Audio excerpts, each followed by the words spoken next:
In this experiment, we learned how to define and use user-defined function in shell scripting. We understood how to pass parameters, return values, and organize code into reusable blocks. Functions helped us to make a script modular structure and easier to maintain. Thus, the concept of user-defined function in shell scripting was successfully implemented. And the first is function to create a directory structure. In this task, we create a user-defined function that generates a directory structure related to our selected theme. Inside the function, we use the mkdir command to create required folders and subfolders. After successful creation, the function displays a confirmation message using echo. This demonstrates how function helps organize repetitive directory creations tasks in a reusable way.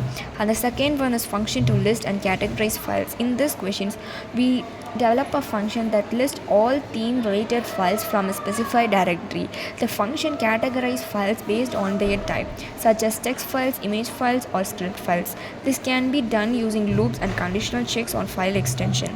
This task helps in understanding file handling and classification using functions. And the third one is about function to perform different user tasks. Here we create a function that accepts user input to perform operations such as adding, deleting, or modifying records related to the theme. Based on the user's choice, we use conditional statements or a case structure inside the functions to execute the required operation. This shows how functions can manage multiple operations efficiently.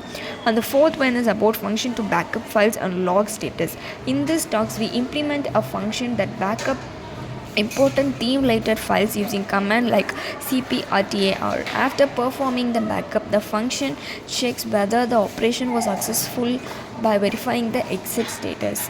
It then logs the results into a log file displaying whether the backup was successful or failed. This demonstrates automation and error handling using functions. And the fifth one is about function to copy file and verify success.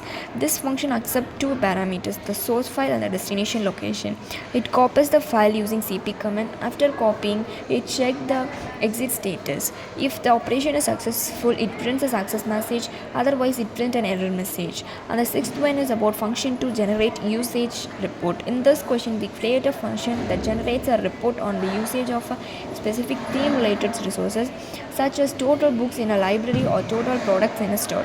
The function counts the number of files or record and display the summary. This shows how functions can be used for reporting and data summarization. And the seventh one is about the function to check server status.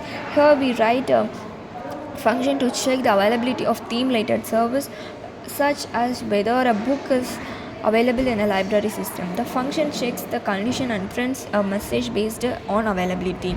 This demonstrates decision making using conditional statements inside functions. And the eighth one is about function to search keyword in a file. In this talk, we create a function that search for a specific keyword in a file using command like grep.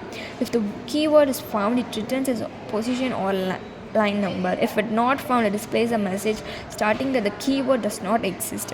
And the ninth is about a function to calculate total items.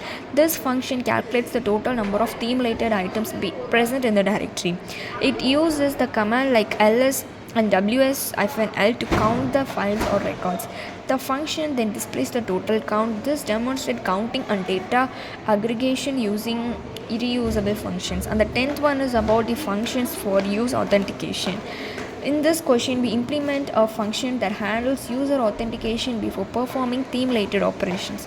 The function takes username and password as input and checks them against the predefined values. If the credential are correct, access is granted, otherwise an access denied message is displayed. This demonstrates security checks and validation using functions.